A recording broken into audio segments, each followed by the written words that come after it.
এখন এই মুহূর্তে আছি কালীঘাট স্কাইওয়াকের একদম সামনেটা দেখতেই পাচ্ছ। অত্যন্ত সুন্দরভাবে কিন্তু এখানে মা কালীর একটি মূর্তি এখানে ছবিটা তুলে ধরা হয়েছে এই কালীঘাট স্কাইওয়াকের একদম এন্ট্রি পোর্শনটাতে, এবং government of West Bengal project. আর আজকে হচ্ছে 14ই এপ্রিল।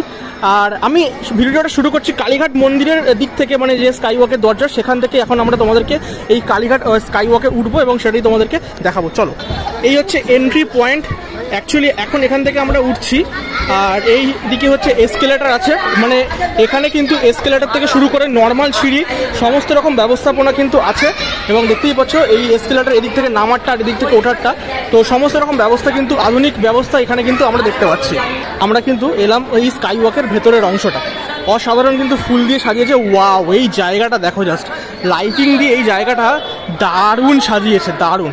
আর প্রচুর ফুল দিয়ে কিন্তু এই জায়গাটা সাজানো হয়েছে। মাঝখানে কার্পেট আছে। কিছুক্ষণ আগে এখান থেকে সিএম গেছেন, এখান থেকে পুরো প্রোগ্রামটা আজকে হলো, সেটা সমস্তটাই আমি নিজে চোখে দেখলাম। তো যাই হোক, খুব ভালো লাগছে এই জায়গাটা দেখতে, বিশেষ করে এই জায়গার লাইটিং খুব সুন্দর করেছে কিন্তু। আর এই হচ্ছে পুরো স্কাইওয়াক। এটা কিন্তু পুরো লম্বা হচ্ছে প্রায় 450 থেকে 500 মিটার লম্বা, এবং অবশ্যই আজ থেকে খুলে গেল 14ই এপ্রিল থেকে, এবং রোজ এই স্কাইওয়াকে করে এখন কিন্তু তোমরা কালীঘাটে পুজো দিতে আসতে পারবে। এবং প্রচুর মানুষ কিন্তু এখন দেখো এই প্রথম দিনে স্কাইওয়াকের যে মজা সেটা নিচ্ছে, খুব ভালো করেছে। এবং এসকেলেটর থেকে শুরু করে লিফটের ব্যবস্থা সমস্ত কিন্তু এই স্কাইওয়াকে তোমরা কিন্তু পেয়ে যাবে।